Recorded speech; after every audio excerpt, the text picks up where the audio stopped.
lot of you with acne culture, and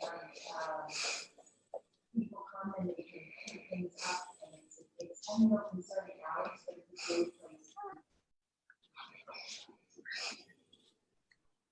And then if you can't share, how we can store it away in a clear container that's sealable.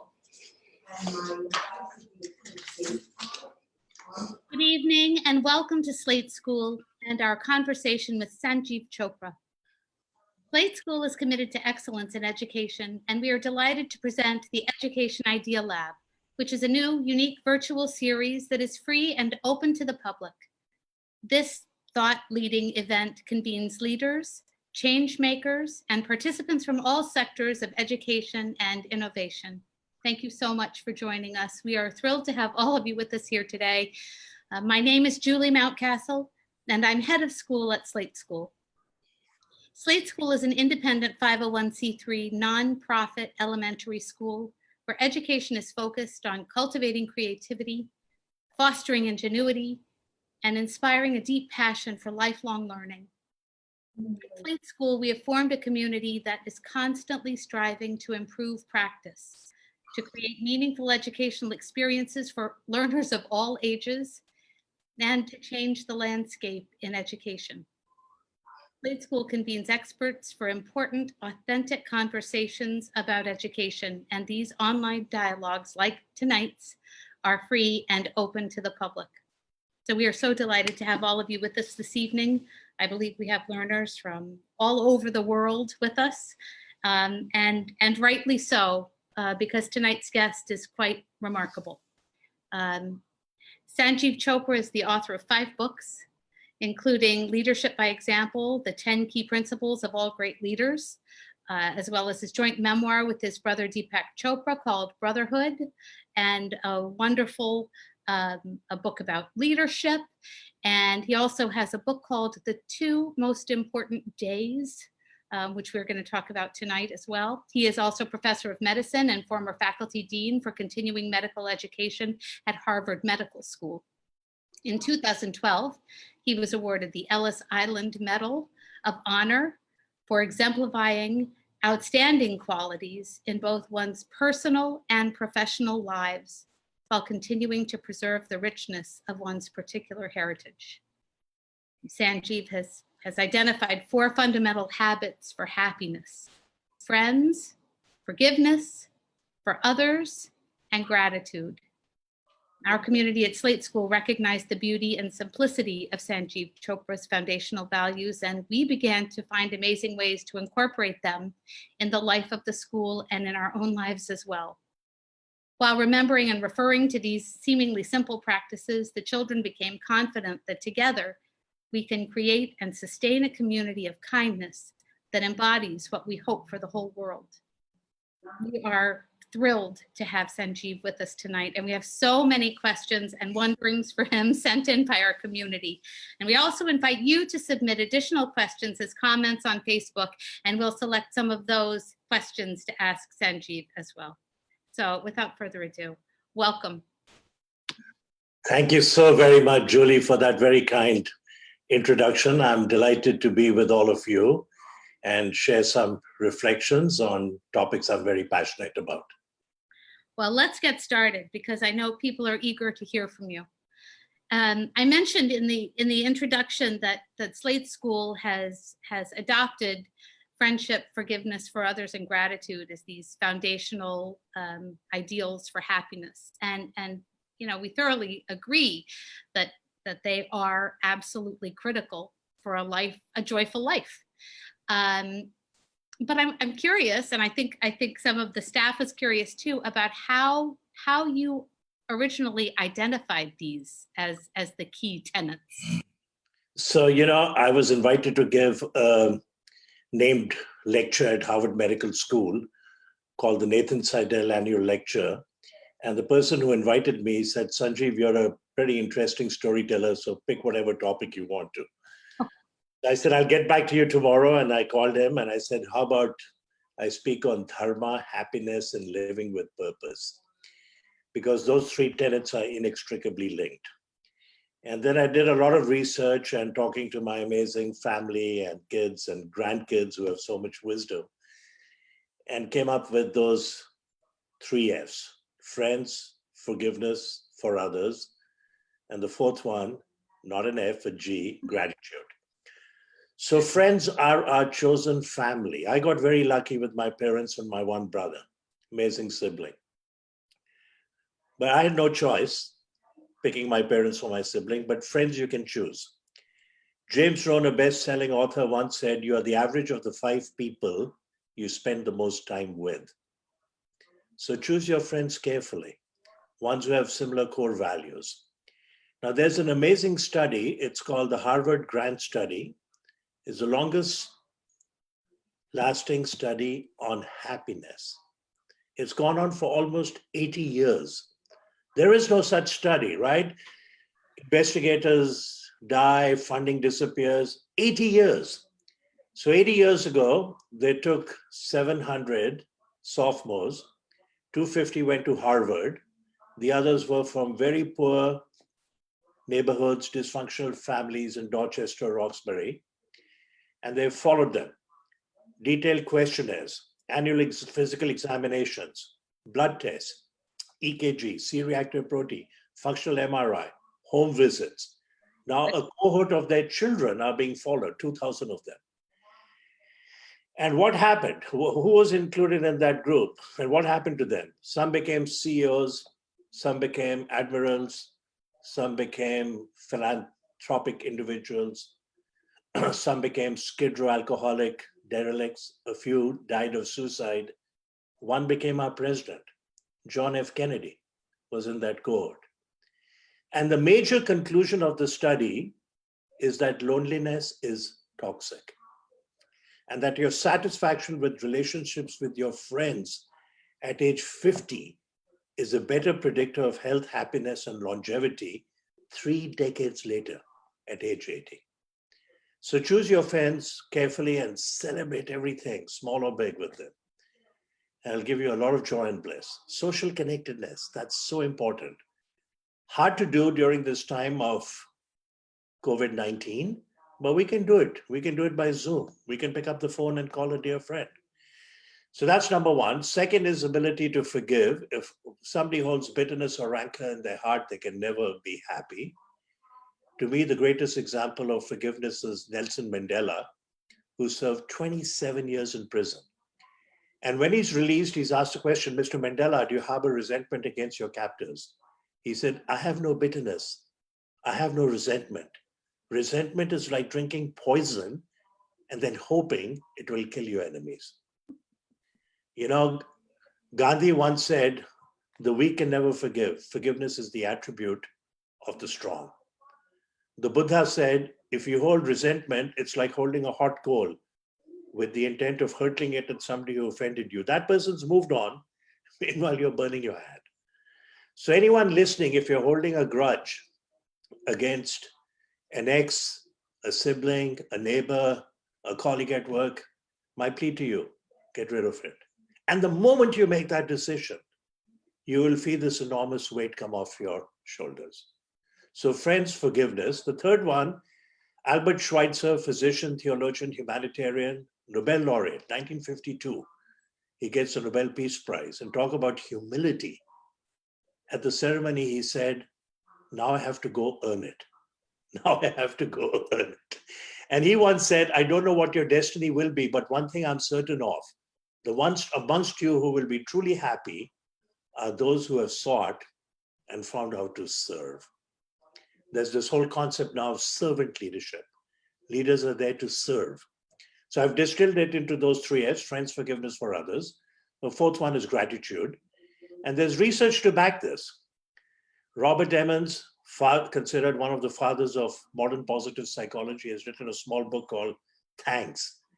Talks about a study he did in which he randomized a large group, and half of them were told to jot down 3 things at the end of the day that they did during the day, and the other half to jot down 3 things they were grateful for. And the group that wrote about gratitude, the set point of happiness went up by an astounding 25%. So very simple, low tech. Take a notebook, call it your gratitude journal, put your name on it. And even if you don't want to do it once every day, once a week on Sunday evening, as you're looking at what's in store for you the next week, reflect on what happened, transpired in the last 7 days, and you'll be amazed how many things you'll recall for which you're grateful for, and write it down. But happiness is more than the sum total of happy moments. And in order for us to have sustained happiness, we have to find our purpose and live it. So that's the title of the book, The Two Most Important Days, which I wrote with a friend and colleague, Gina Wild. When I was the faculty dean for continuing education at Harvard Medical School, she was the associate dean of external communications. We did a lot of work together. She met my wife, I met her family, and we wrote this book. And then I came up with the name, Two Most Important Days, How to Find Your Purpose and Live a Healthy and Happy Life, because there are more than 25,000 books out there with the word happiness in the title. So this is based on a wonderful quote by Mark Twain, who once said, the two most important days in your life are the day you're born and the day you find out why. Each one of us has a singular purpose in life. We're lucky to find it and live it. We're the happiest people on this planet. And it can be done. You reflect, it will come to you. There's one other technique which I teach in a workshop, which is to give everyone 30 3x5 index cards and say at the end of every day for the next 30 days, jot down 3, 4, 5 things you did and give it a rating. Where 1, you were miserable, 10, if you were lucky, you were in bliss. There'll be lots of 4, 5, 6, 7s, 3s. At the end of a month, put those cards in a line, strike off everything between 1 and 5. 6, 7, 8, 9 made you happy, gave you joy. Your purpose is lurking in there. You'll find it. Wow, that's fantastic. I think there's going to be a run on index cards at Slate School this week, and maybe all over the world. You never know.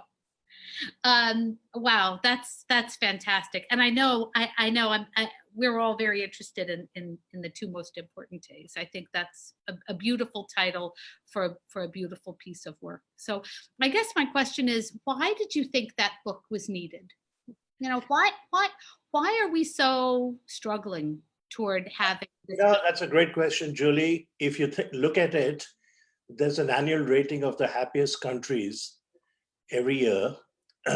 And America, our country, the country we love, comes in 23rd, 19th, 26th. We are the richest, most powerful country in the world. And we have, brilliant people. It's the land of innovation and science and Nobel laureates. Why aren't we happy? I think we're looking in the wrong places. We're looking for happiness outside. If you or I tomorrow get a brand new luxury car, or we move into a huge mansion, we'll be happy for 3, 4, 5 months. At the end of that, it's a car. It's a place you go to sleep and eat, entertain, and you get used to it. This phenomenon is called hedonic adaptation. Like hedonism, hedonic adaptation. So most of us, I think, unfortunately, are looking at the wrong things. Happiness is an inside job, not outside. And we need to look inward. And it's very simple. Those 3 F's: friends, forgiveness for others, gratitude. And then if you find your purpose. So that was the reason I was thinking about it. I gave the talk. Then I gave it around the country. I gave it in Australia and India and Singapore, Kuwait, multiple countries. And then people would come up and say, do you have a book on this? So that was the reason for writing the book. Yes.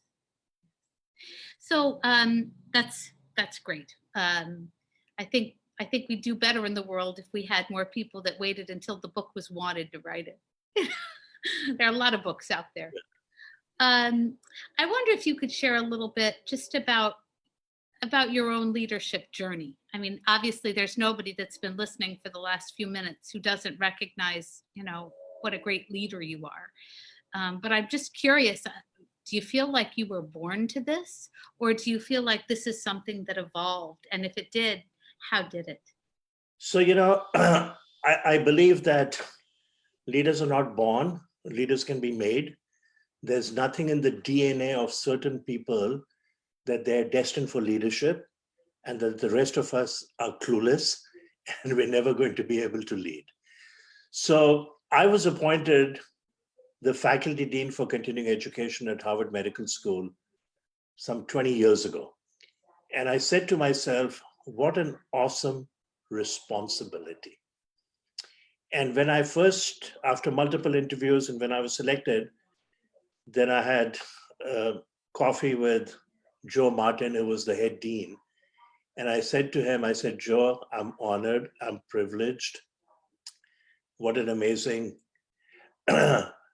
position of responsibility you have bestowed upon me. But for leadership, one needs two elements, not only responsibility, but also authority.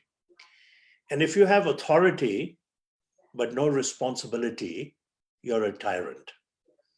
And if you have responsibility, but no authority, it's martyrdom. And I said, I'm not ready for either. So he looked at me, he said, Sanjiv, I love the way you articulated it. You have both. You have a lot of authority. If it's a huge amount of money or something you want to invest, please check with me or the Dean of Finance. But otherwise, they give you all the authority and the responsibility. The other, so I before taking that job, I'm a speed reader. I read like 200 books on leadership. And many of them were not at all good. The leadership principles of Attila the Hun, but there were some really good books. And then I did a lot of talking with my brother, with colleagues at Harvard Business School, the Kennedy School, the Ed School, my amazing colleagues, professors, about leadership. I asked Deepak Jain, who's a legendary dean at the Kellogg School of Management, one of the top 5 management schools in the world, if not number 1. Some years it's number 1. And I asked him, I said, Deepak, what's the difference between managers and leaders? We need both, right? He said, absolutely. He said, managers are for today, leaders are for tomorrow. Managers do things right, leaders do the right things. So we need both. And you don't have to have a title to be a leader. CEO, chancellor, dean, president. The title does not bestow upon you leadership qualities.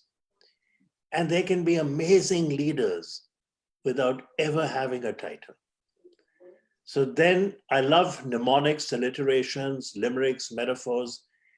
And I travel a lot and I do a lot of my writing on airplanes. And I came up with the mnemonic for leadership, which spells out leadership. Yes. So then the book came around. I'd given again a talk, keynote in Anaheim, 7,000 clinicians. And again, the question was, why don't you have a book on it? Do you have a DVD? So that's how I wrote the book. That's fantastic. That's great. I think I maybe I need to give a talk somewhere and see if I could write a book too. I don't know. I'm not ready. So I want to say this, Julie. Everyone, including you, if you haven't done it yet, everyone listening has at least one good book in them. And everyone has at least one good TED Talk in them. So I'm sure you're passionate about something. I'm sure your life story is unique.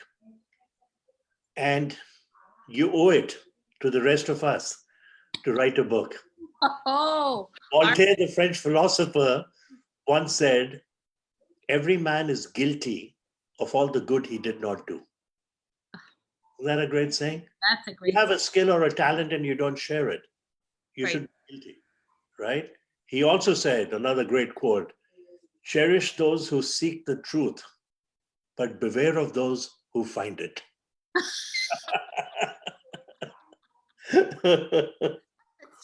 Great.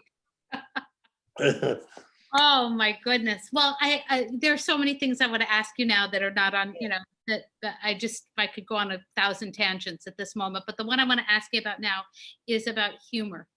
You're a funny guy, and I wonder, I wonder where does humor fit in the leadership hierarchy, and where does it fit in the happiness hierarchy? Yeah, so humor in the leadership mnemonic, L is listening, and H is humor and humility. And all the great leaders have had humor. Gandhi was once asked by a Western reporter after a brutal beating of thousands of Indians and some deaths, Gandhiji, what do you think about Western civilization? And he answered right away. He said, I think it would be a good idea. Ronald Reagan, when he was shot and he's bleeding in the lung, he's got a hemothorax, and he's been taken to the operating room, and he's surrounded. The chief of cardiothoracic surgery was this towering 6'7" tall surgeon. Trauma team, blood bank people, nurses, cardiologists, lung specialists. He's being wheeled into the operating room. He says, stop, I have a very important question to ask. So they all said, yes, President Reagan. He goes, are all of you Republicans? At which point the leader of the team gave the best answer. He said, President Reagan, today we are all Republicans. Benjamin Disraeli and William Gladstone were arch rivals and successive prime ministers in England. And there's a quote attributable to Prime Minister Disraeli about misfortune. And the next day, a woman reporter is interviewing him, and she says, Prime Minister Disraeli, what's the difference between misfortune and calamity?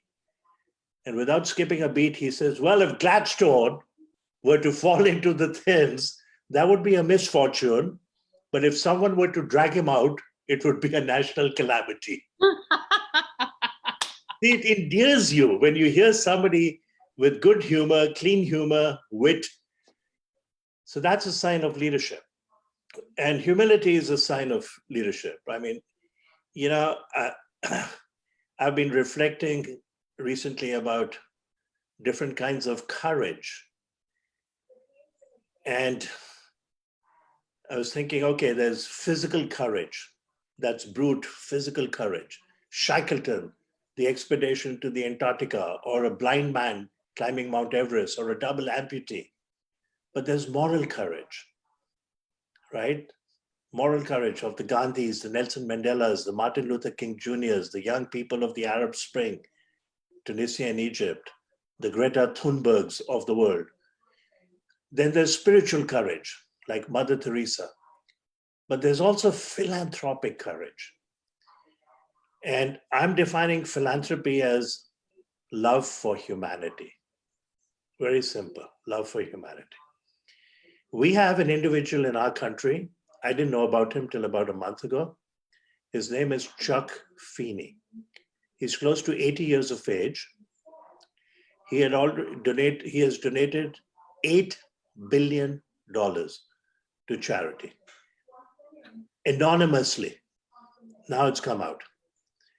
And he has now given 100% of his wealth to charity.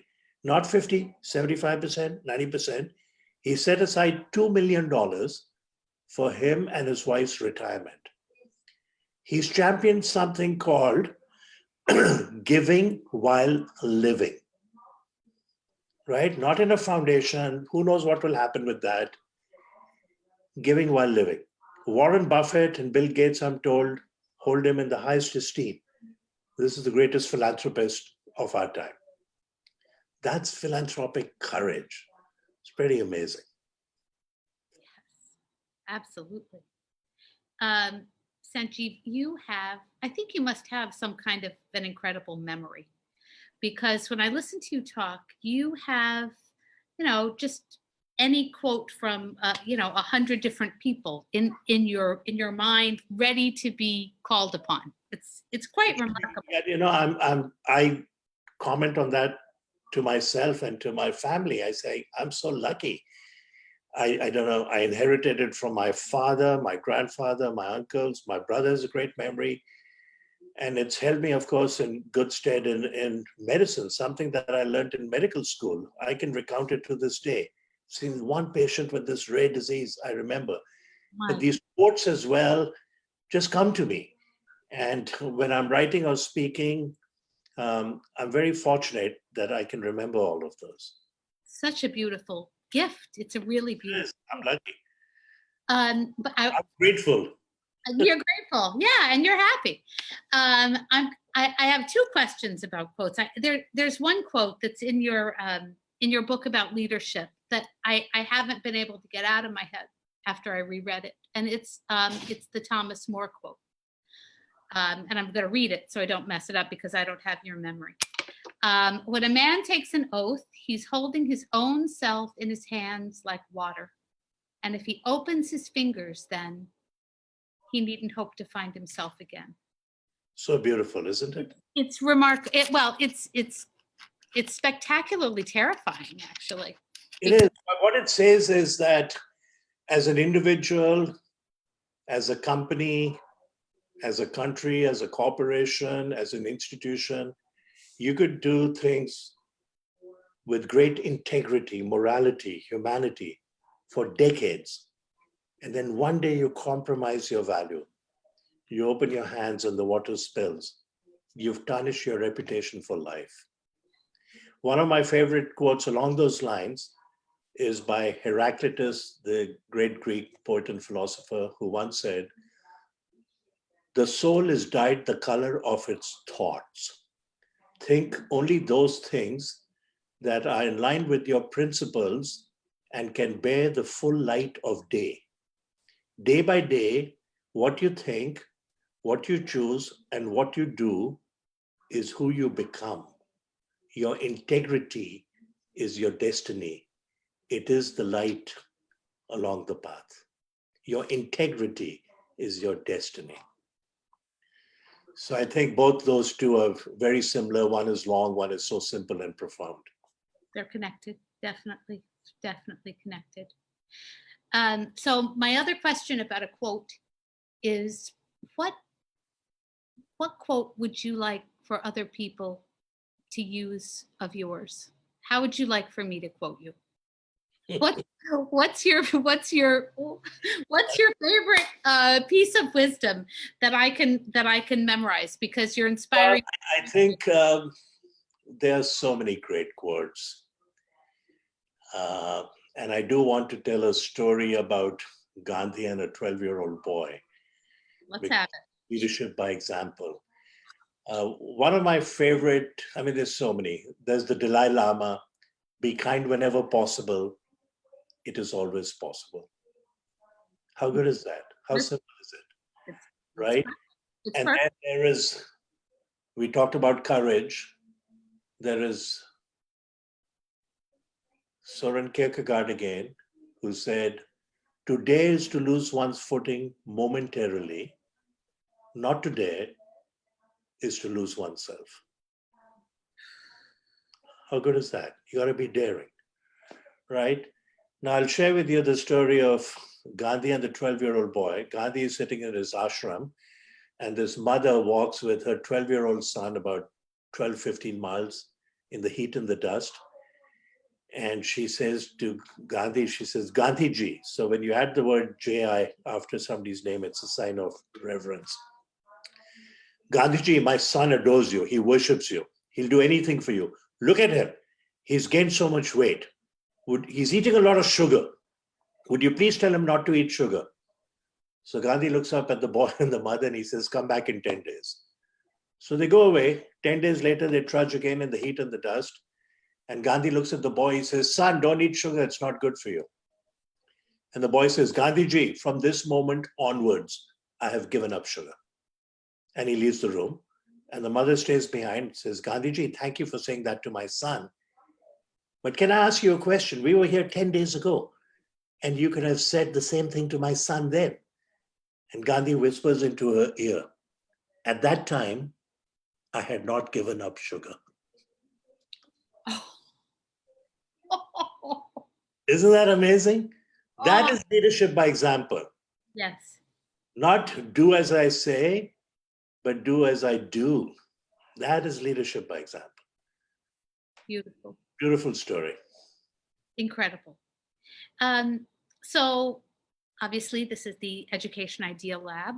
So I have to ask, um, how do you learn? What kind of a learner are you? And what have you learned recently? So I'm a voracious reader, and I read maybe 2 books a week on average. And I'm a bit of a speed reader. But and I've been gifted 3 Kindles, and I've gifted them away. So I like to hold the book, and when I read something and I have an aha moment, I encircle it or put asterisks. Then I go to the back inside cover and I write page 17, page 24, page 27, page 32. And then 6 months later, I open the back cover and I revisit those pages. And it's incredible, Julie, how much you have subconsciously absorbed and maybe made part of your routine, your life, your lifestyle, your thinking, your behaving from something amazing that you read. I put on Facebook once, the person who does not read has no advantage over the person who cannot read. And one of my friends, I won't mention whom, very, very accomplished, called me. He says, Sanjiv, I used to read 1 book every week. I haven't read for 5 years. You've put me to shame. I'm starting to read every week now. But we should read and expand our horizons. The other thing along those lines is back to James Rohn. You're the average of the 5 people you spend the most time with. We can all create what I learned actually at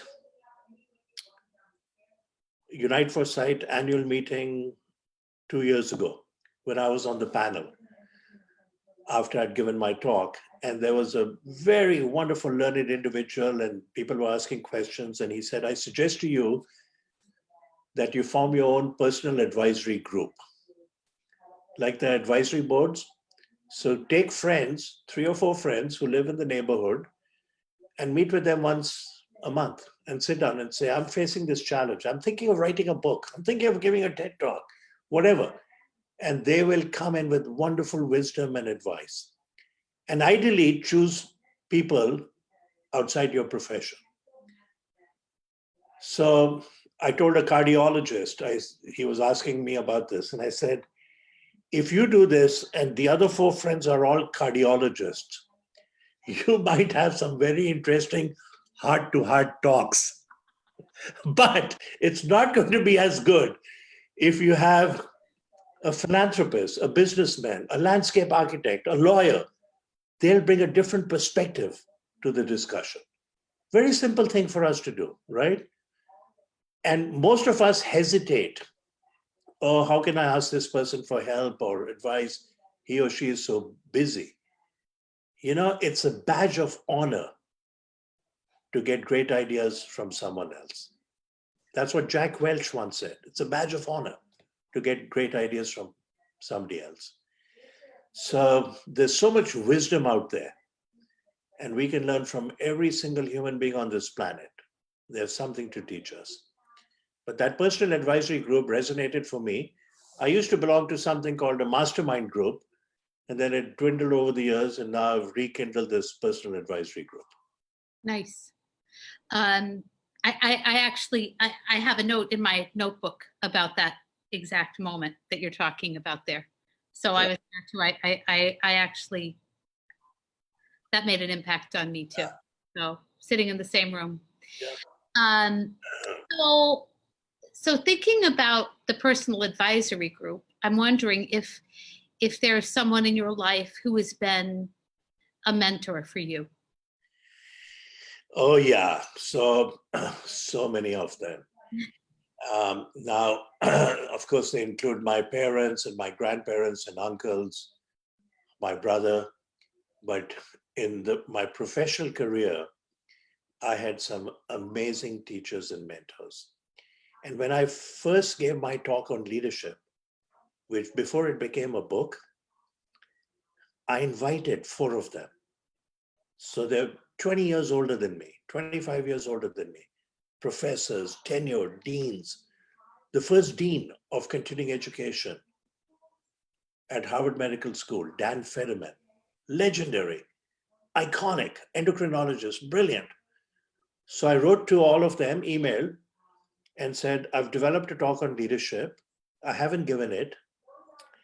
In 3 months or 2 months, I'm giving it as a keynote at Anaheim conference, 3-day conference, one morning. Expected attendance is 7,000. I would be honored if I can come to your office, show you my presentation, and have you critique it. And Julie, all 4 of them said, no, we'll come to your office. And they came. And then I showed it, and I gave them a notebook with a pen, said, please take notes and critique it. And because I also want to time it. So if you interrupt in the middle, then we won't be sure. Right. They all did that. And then when the book came out, I thanked all of them, plus some of my other teachers, for packing my parachute. It's a talk that Captain Charlie Plum, a prisoner of war, gives around the country. He's given it as a keynote in my update in internal medicine course in December, where we get 500 doctors from 45 countries. And he got a standing ovation. He was 76 years of age. And when he finished, we were having coffee. I said, Captain Plum, you have taken speaking and acting lessons. He says, Sanjiv, I give 75 talks a year. But on the weekend, I'm back home. And I still have a Shakespearean director every weekend coach me. Can you imagine? This guy's at the pinnacle, getting standing ovations, charging $20,000 for a talk, giving 75 talks and workshops, and yet he wants to be better. So in my talk on leadership in Anaheim, I happened to get a standing ovation, and I said, ladies and gentlemen, please sit down. Captain Charlie Plum, whose story I told you about, is in the audience. Captain Plum, would you please take a bow? And 7,000 people got up and cheered and applauded him. I said, he wrote a book, it's called I'm No Hero. He's a true American hero. And then I say, each one of you is here because somebody packed your parachute. You may have been a teacher, a parent, a sibling, a neighbor, a friend. And your job as a leader now is to do 2 things. Number 1, pack other people's parachutes. And number 2, thank those who packed your parachute. And my plea to you, don't wait for the eulogy. And Captain Plum, he did this. And then when we were having coffee, he said, Sanjiv, that was brilliant, not to wait for the eulogy. Many of us forget to do that. Can I use it? I said, of course you can use it. And then I mentioned it to a dear friend of mine, Bob Carruthers, who's the professor of medicine, eminent liver specialist. And they were vacationing at Martha's Vineyard. They came from Seattle, stayed with us. We've gone, stayed with them. And I mentioned this to him, don't wait for the eulogy. And he did that. And then he called me 2 weeks later from Seattle. He said, you know, Hal Fallon in Virginia is the one who nurtured my career and packed my parachute. So I wrote him a letter and I thanked him. And I got a letter back from him saying, I was crying when I got your letter. Because we forget to say thank you, right? To people who nurtured our careers. So very powerful. By the way, people listening, you can Google Captain Charlie Plum and watch part of his talk. Brilliant. Well, that's a very inspiring story. I wonder, with all these great models, with all these, incredibly beautiful humans who have been incredible, inspiring leaders, why aren't we able to do it? Why is it hard? What is the challenge to being a good leader? I think the challenge is first saying to yourself, I have within me the talents, the skills, the wherewithal to be a leader. I'm defining leadership as the ability to articulate a vision and walk the path such that it inspires others to rise above the banality and strife of their common day existence and achieve a higher and common goal. Now, we don't have to be the greatest leaders like Gandhi, Nelson Mandela, Winston Churchill, so many young people, Jennifer Staple, amazing leader, inspiring leader. I write about her in my book on leadership. But we can lead at many different levels. You can lead in your neighborhood. You can lead in your church, in your synagogue, in your place of worship. You can lead in the Rotary Club, in the Lions Club, in the Garden Club. Many, many different levels. And it's a journey, not a destination. Once you start doing it and follow some of those principles, leadership, spelling, listening, empathy, compassion, daring to dream big, being effective, being resilient, having a sense of purpose, humility, integrity, and packing others' parachutes. Follow some of those principles, your leadership will rise. And it's one of the most fulfilling and gratifying things one can do. The greatest thrill for most of us, and I'm sure it's going to be at Slate School for the teachers and for you, is when you see these children grow up. And then 20 years from now, some of them are surpassing us and doing amazing things. My greatest thrill is when one of my students, one of my fellows, when I joined the Beth Israel 35 years ago, they are now chiefs of divisions at Stanford. Steve Friedman was my fellow. He's a professor at Harvard Medical School. Brilliant. It's such a thrill. I have a definition of, somebody asked me once, what's a great leader? You define leadership. What's a great leader? I said, a great leader, like a great teacher, makes himself or herself progressively redundant. The followers take over and do a much better job. Now, what do followers look for in leaders? It turns out they look for four things: stability, empathy, compassion, trust, and hope. So I have this mnemonic, SET, S-E-T-H, stability, empathy, trust, and hope. Napoleon was asked to define a leader. He said, a leader is a dealer in hope. So that's what enlightened leaders do. The other way some people lead, and that's what tyrants like Hitler and Mussolini and Stalin did, was fear-mongering. That doesn't work in the long run. Works for a while. So any one of us can lead, and lead in exemplary ways. One of the quotes in your book, one of the other quotes that I was struck by was the Thomas Edison quote about that the invention of the light bulb was basically a 2,000 step process. Yeah. Amazing, right? That 1,999 steps previous to the last one were all just mistakes. Yeah. And I wonder what you hope you'd take away from that. I think what you take away from that is that the key ingredient, there are two key ingredients to success. The first one is being happy. Albert Schweitzer said, success is not the key to happiness. Happiness is the key to success. If you're happy, you're more creative. You sleep better. You have better interpersonal relationships. So that's number one. Number two is having grit. And Angela Duckworth did research, West Point graduates, people who win spelling bees, all kinds of groups. And the most successful people in all those different disciplines are the people who have grit, which we can define as having passion and perseverance. Perseverance, passion and perseverance for a long-term articulated goal. Edison had that, right? He didn't stop. He kept working at it. And when asked, how did it feel to fail 9,999 times? He said, I didn't fail. I figured out 9,999 ways in which it doesn't work. And when he was 57, his factory burned down and his friends were commiserating with him. And he said, why are you sympathizing with me? All my mistakes are burned down and now I can start anew.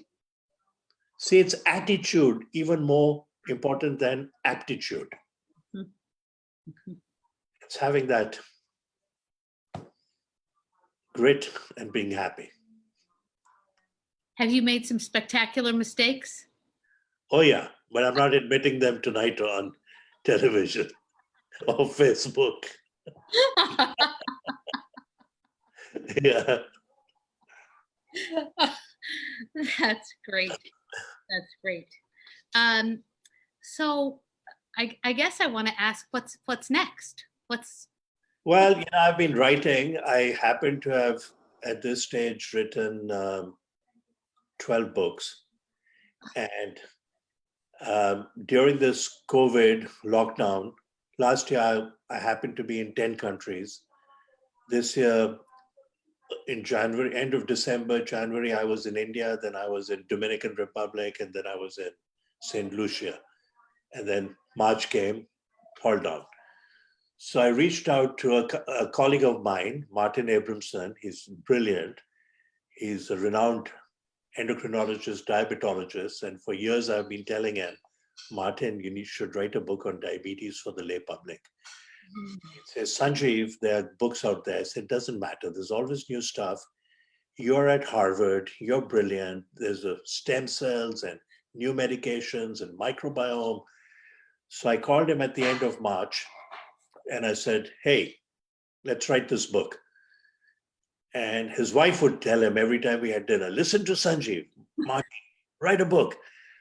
So we're both at home, right? We're working by Zoom. So there's something called Starleaf, and he and I would get on Starleaf. We could see each other, hear each other, and we worked every day for 2 or 3 hours, every single day.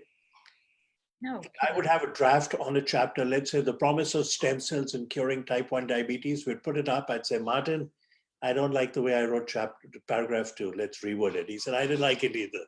So we'd redo it. Let's say paragraph 5 should come before 4. Let's look up the top 10 stem cell institutes in the world. Why is Doug Melton, who heads the Harvard Stem Cell Institute, so passionate about finding a cure for type 1 diabetes? He has 2 sons. Both have type 1 diabetes. They're on insulin. 3 hours later, that draft, Julie, has become a chapter. We finished the book in 90 days. Wow. Now with my literary agent, and she sent it to 15 people. We have endorsements from 20 amazing deans and world famous diabetologists from all over the world. And then we have many, many stories in the book. Storytelling is the most powerful thing one can do. Steve Jobs once said, the most powerful people in the world are storytellers. So Martin, my dear friend, he's like a younger brother to me. He's originally from Johannesburg and Cape Town, but we've been friends and we worked together for more than 25 years, had a 92-year-old patient. And we had her come and present at our annual update in internal medicine 7-day course when she was 90. And she got a standing ovation. And her story is that when she was 6 years of age, growing up in Canada, she was diagnosed with type 1 diabetes. So she needed insulin. Insulin had just come out 5 years earlier, Banting and Best, discovery of insulin. So her mother gave her insulin, never thought she'd have a full life, homeschooled her, but she got married. Her husband was an amazing guy, consultant, took her all over the world with the insulin injections. She got complications of retinopathy, kidney disease, celiac disease. She became a champion in Canada of some sport, curling, Really? and lived to 92. And Martin calculated that she took 120,000 injections of insulin. What an amazing story. So we put that story. Every chapter has a story of one of our patients. So our patients inspire us. When you were talking about learning, it's a lifelong privilege. And in medicine, we learn from CME courses, from journals, from colleagues, from weekly meetings, from students, but we also learn from our patients. It's an amazing privilege. That's incredible. Is there a book you're hoping somebody will write? Is there something you'd like to hear about in the world? What do you want to read? I want to read about how we're finally there and there's world peace. That if somebody writes a book and it's already happened or we are on that trajectory, that would be amazing.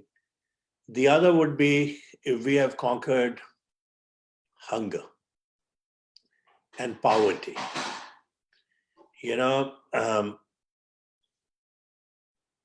think it was Gandhi again who said there are people so hungry in this world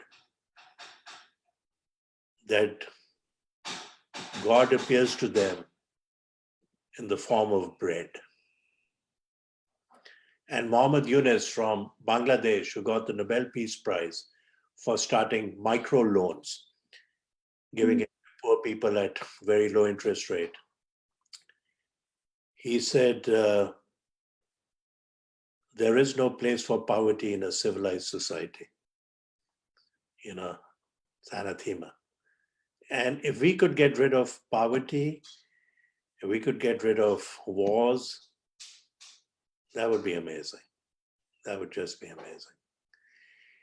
And people sometimes say, well, the major reason for conflict in the world is poverty. I don't subscribe to that. I think it's poverty of dignity. If I offend you, you will recoil. If I offend another tribe, they will recoil. If I defile or do something demeaning to another society or a country, it's natural for them to want to get back at you. So we need to treat people with compassion and dignity.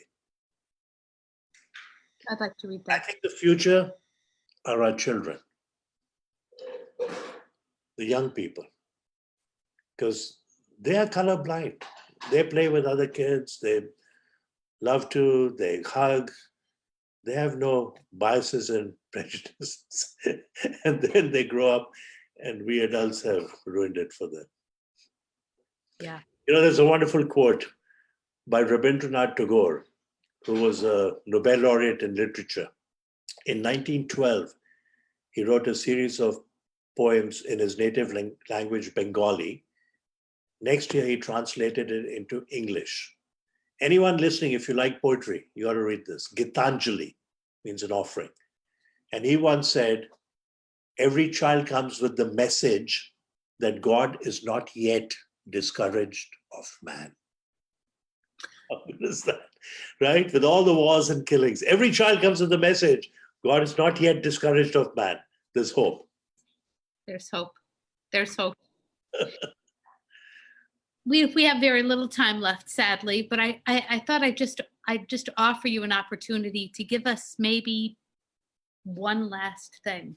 If there was only one thing a person was taking away from this conversation, what would you want them to take away?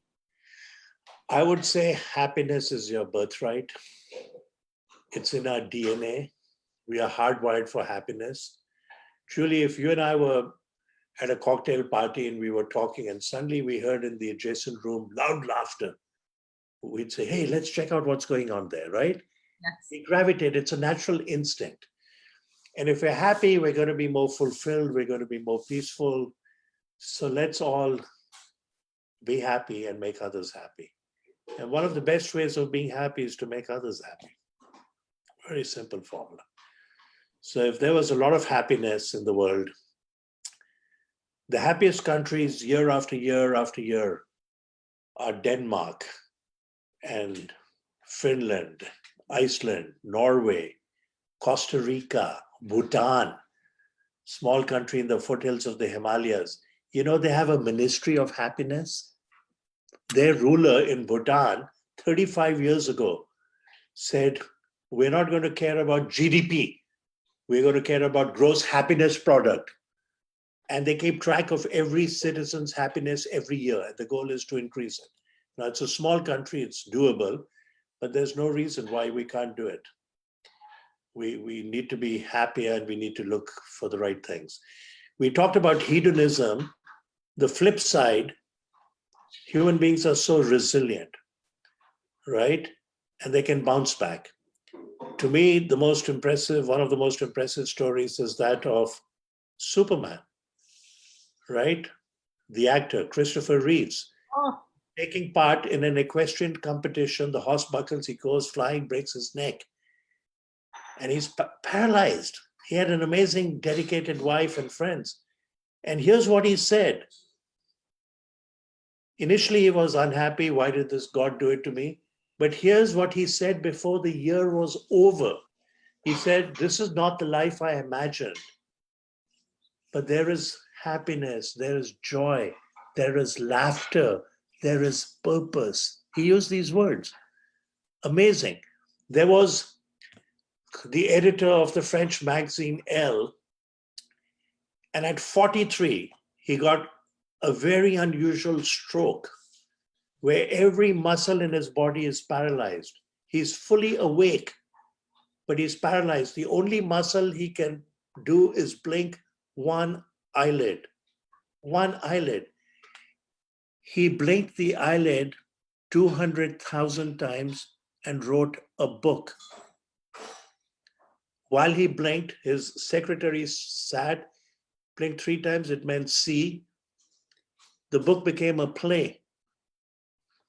It was nominated for 4 Oscars. It became a movie. It's called The Diving Bell and the Butterfly. And 2 days after the play was released, he passed away. It's like my purpose is done. Yes. Talk about resilience and human beings. Remarkable. Remarkable. I'm gonna take a risk and share a quote with you that you probably already know. And I'm Sure. gonna share it with you because as you were talking, I was thinking, we're on the right track here with our kids. Because I don't know if you probably can't see, but on the board over here, there's a quote up there and it says, rivers do not drink their own water, trees do not eat their own fruit, the sun does not shine on itself, and flowers do not spread their fragrance for themselves. Living for others is a rule of nature, no matter how difficult it is. Life is good when you are happy, but much better when others are happy because of you. Wow. It's a good Beautiful. Who's that from? That's Pope Francis. Oh, I love it. St. Francis of Assisi had some of the best quotes. He said, for it is in the giving that we receive. My favorite is preach the gospel at all times. If necessary, use words. Right? How good is that? And so, but we can also learn from children and we can learn from fictional characters. So there's, Peanuts, the comic strip, Snoopy and Charlie Brown sitting, looking at the sunset, and Charlie Brown says, we only live once. And Snoopy says, wrong. We only die once. We live every day. Look at the wisdom. Oh, great. Oh, great. Well, Sanjiv, it has been just an incredible joy to have you here. You've increased all of our happiness. Sincerely, just what a wonderful evening, what a wonderful hour. Thank you. And I hope that we've inspired leaders here. I hope people have listened. I hope that people understand the kind of joyful life that's possible for all of us, and work on it. Work on it. Great. Through gratitude and all of the things that you mentioned. We're lucky to have we're lucky to have you. We're lucky to have you. You inspired us all. Thank you. I'll all just right. Stay happy and healthy. Thank you. You too. This concludes the time we have for this conversation. We're grateful to Sanjiv for his generous sharing of all this wisdom. been so insightful, and I'm sure everyone is feeling energized to use what we've heard here tonight. I hope so. I'd say thank you again and again. And as we say, as we close all of our meetings here at Slate School, positive rice to all of you. Positive rice to everyone. Wonderful. Thank you. Thank Have a you. great evening, morning, whatever. Yes, anytime you're with us. Yeah. Thank you. All right. All the best. All the best. Take care. Bye. Bye-bye.